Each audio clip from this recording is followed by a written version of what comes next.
When you own a Ford F-150, you learn pretty quickly the truck loves to throw a fit if the ABS module fails. Suddenly, that happy little traction control light is shaming you on the dash.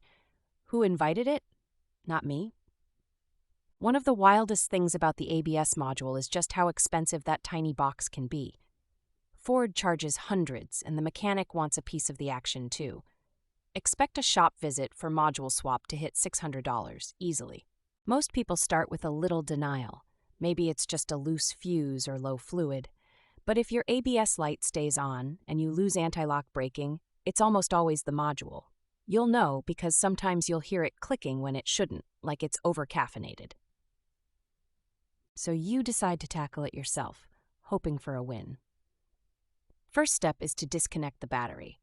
I know it sounds obvious, but I'd love to see the stats on how many people zap it or set off the airbag. Disconnect. It's 10 seconds to save $500. The ABS module is bolted right onto the hydraulic control unit, usually on the driver's side under the hood, sometimes buried beneath a jungle of wiring harnesses. Take a few photos on your phone before you start. Memory is like Swiss cheese in moments like this. Next, unplug the harness connectors from the module. They're usually locked in with a tab or lever. The feeling of, am I about to break this, is almost universal. Use patience. If it won't wiggle free, double-check for hidden fasteners. Grab a small socket set because it's almost always 4 little bolts holding the module to the pump.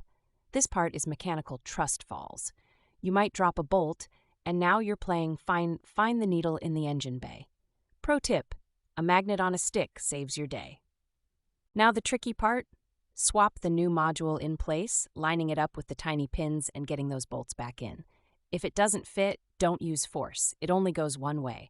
95% of ruined modules start with, I thought I could force it. Plug everything back in and reconnect the battery.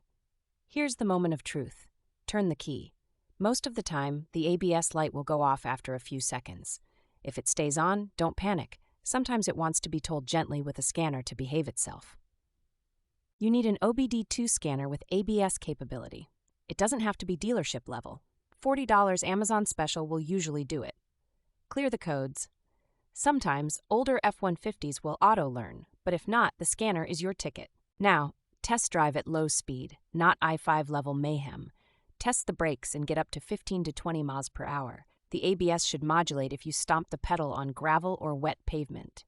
Confirm there's no Christmas tree of errors on the dash. A huge pain point, and I say this as someone who's done the dance, is air in the system. If you touch the hydraulic lines, even for a second, you'll be bleeding brakes. Always. Invest in a $15 one-man bleeder kit and save yourself a world of swearing. The real secret is replacing the ABS module saves you a potential $1,000 if you'd have let the dealer have at it. But I get it.